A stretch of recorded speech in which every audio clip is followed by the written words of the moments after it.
كبدة العربيات يا جماعة، بتروح تشتري السندوتش بكام؟ ب15 وب20 جنيه. ايه رأيك بقى لما نعمل الكمية دي كلها ب60 جنيه بنص كيلو كبدة؟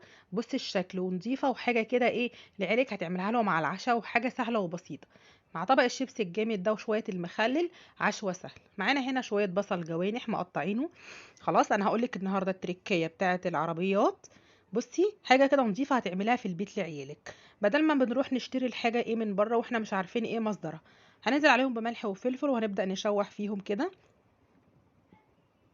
كملي معايا الفيديو للنهاية وهيعجبك. معانا هنا شوية فلفل متقطعين، الوصفة هنا بقى محتاجة فلفل على قد ما تقدري حطي فلفل. عايزة تحطي واحد حامي حطي، ده اختياري ليكي. خلاص البصل والفلفل هنا أساسي. خلاص ممكن تستكفي بكده خلاص. بس انا هحط ايه طماطميتين كده ايه لون. خلاص هننزل بطماطميتين متقطعين كده. مش عايزه تحطي طماطم ما تحطيش، ممكن تستبدليها بمعجون صلصه معلقه واحده. خلاص هنسيب الكلام ده مع بعضه كده لغايه ما يبدا يتسبك شويه.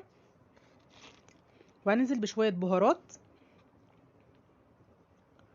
ومكعب مرقه. خلاص حاجه نظيفه في البيت هتعمليها، بدل ما بنروح نشتري بقى الحاجه غاليه من بره ومش عارفين مصدرها، في البيت نعملها. معانا هنا نص كيلو الكبده زي ما انا ما قلت لكم، هننزل بقى كده بيه. خلاص يعني كل الكمية دي يعني ايه، هتعملي مثلا 20 سندوتش ب60 جنيه.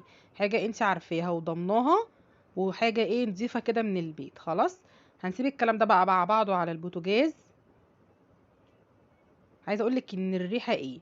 التركايه بقى هنا يا جماعة عصرة الليمون، عصري ليمونة على الكبدة وهي داخلة في السوا، حاجة كده وهم. عايزة اقولك ان الريحة يعني فظيعة بجد والله العظيم.